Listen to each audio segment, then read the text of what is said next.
Hi friends, నా కొడుకు ఎంతగానో ప్రేమించి పెళ్లి చేసుకున్న నా కోడలు ఒకరోజు ఇంట్లో కూర్చుని తనలో తానే బాధపడుతూ ఉండగా తనని నెమ్మదిగా గదిలోకి తీసుకుని వెళ్ళి నేను ఏ విధంగా అయితే తనను ఓదార్చానో ఈ రోజు కథలో నేను మీకు తెలియజేస్తాను. ఇంకా అస్సలు కథలోకి వెళితే, నా పేరు నారాయణ. నేను హెడ్ మాస్టర్ గా పనిచేసి రిటైర్ అయిపోయి ఇంట్లోనే ఖాళీగా కూర్చున్నాను. నా కొడుకు పేరు శ్రీను. వాడు ఇంజనీరింగ్ పూర్తి చేసేసి ఒక సాఫ్ట్వేర్ కంపెనీలో ఉద్యోగం చేస్తున్నాడు. అయితే వాడు ఉద్యోగం చేస్తున్న కంపెనీలోనే ఒక అమ్మాయిని ఎంతగానో ప్రేమించి ఆ విషయాన్ని ఒకరోజు నా దగ్గరకు వచ్చి అయితే చెప్పాడు. దాంతో ఆ అమ్మాయి వాళ్ళు కొద్దిగా లేనివారు అవడం వలన, పైగా ఆ అమ్మాయికి తండ్రి కూడా లేకపోవడంతో వాళ్ళ దగ్గర నుండి నేను ఏమీ ఆశించకుండానే మా ఇరువురు కుటుంబాల అంగీకారంతో నా పుత్రరత్నానికి ఆ అమ్మాయినిచ్చి పెళ్లి చేశాను. ఇంతకీ ఆ అమ్మాయి పేరు చెప్పలేదు కదూ. తన పేరు రాధ. చాలా తెలివైన అమ్మాయి. అంతేకాకుండా చూడడానికి చాలా అందంగా కూడా ఉంటుంది. ఇంకా వాళ్ళ పెళ్లి జరిగిన చాలా రోజుల వరకు వాళ్ళిద్దరూ బాగానే చాలా హ్యాపీగానే ఉన్నారు. పైగా నా కోడలు ఇంటి బాధ్యతలను చూసుకోవడం కోసమని పాపం తను చేస్తున్న ఉద్యోగాన్ని కూడా వదులుకుంది. అయితే మొదట్లో నేను తనని నా కొడుకు భార్య కాబట్టి కోడలు ఉద్దేశంతోనే చూశాను.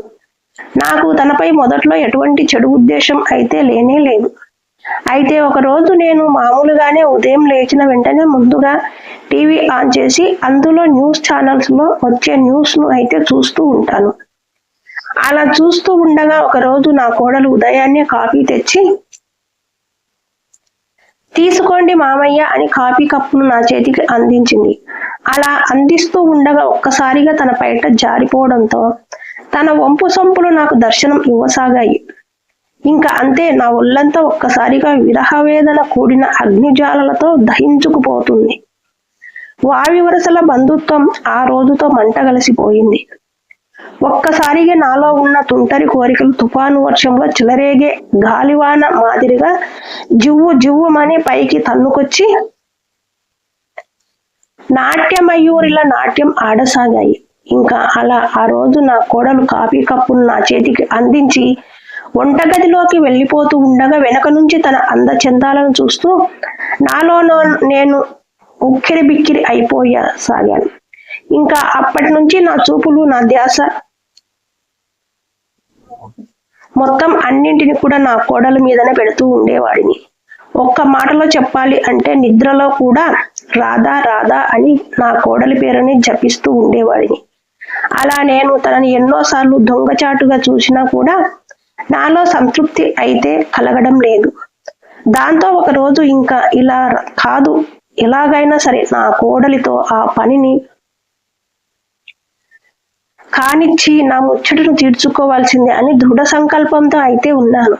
ఇది ఇలా ఉండగా ఒకరోజు నా కొడుకు వంటగదిలో పనిచేసుకుంటున్న నా కోడలిపై చాలా సీరియస్ అవుతూ గట్టిగా అరిచేసి చాలా కోపంగా అయితే బయటికి వెళ్ళిపోయాడు.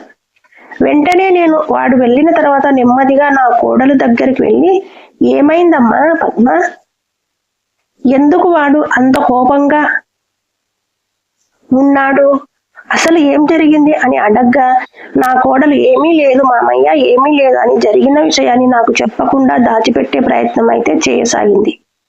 వెంటనే నేను తనని ఓదారుస్తున్నట్టుగా నటిస్తూ, ఏం బాధపడకు అమ్మా రాధా, మనసులో బాధ అయినా సరే, బెంగ అయినా సరే ఎవరితోనైనా చెప్పుకుంటేనే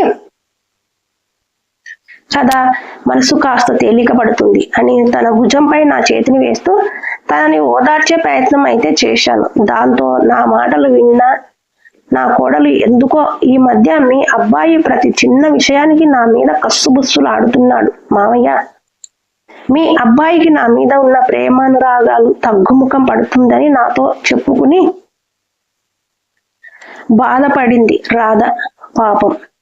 అయితే తన మాటలు విన్న నేను మాత్రం ఇదే సరైన సమయం అని భావించి తనని ఇంకాస్త దగ్గరగా తీసుకుని ఓదారుస్తున్నట్టుగా నటిస్తూ తన ఒళ్ళంతటిని తడమటానికి ప్రయత్నించాను. దాంతో నాలో ఉన్న దురుద్దేశాన్ని అర్థం చేసుకున్న నా కోడలు రాధ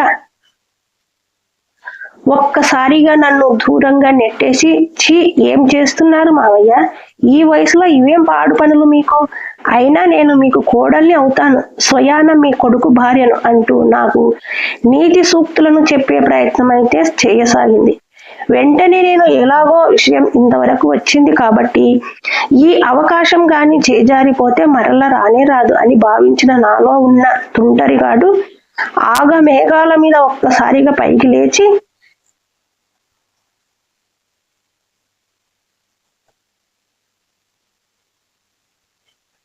నా కోడలు రాధపై విపరీతమైన ముద్దుల వర్షాన్ని కురిపిస్తూ తన అందచందాలు అన్నిటిపై కూడా దాడిని చేస్తూ తనని సొంతం చేసుకునే ప్రయత్నం అయితే చేయసాగాను. దాంతో మొదట్లో ఇది చాలా తప్పు, దయచేసి నన్ను వదిలేయండి అంటూ అర్ధనాదాలు పెట్టిన నా కోడలు రాధలో కూడా ఉన్నట్టుండి ఒక్కసారిగా నేను చేస్తున్న నా పనితనం వల్ల తన్మయత్వంతో బాగా చలించిపోయి ఇంకా నాకు అడ్డు ఆపు ఏమి చెప్పక పూర్తిగా సహకరించసాగింది.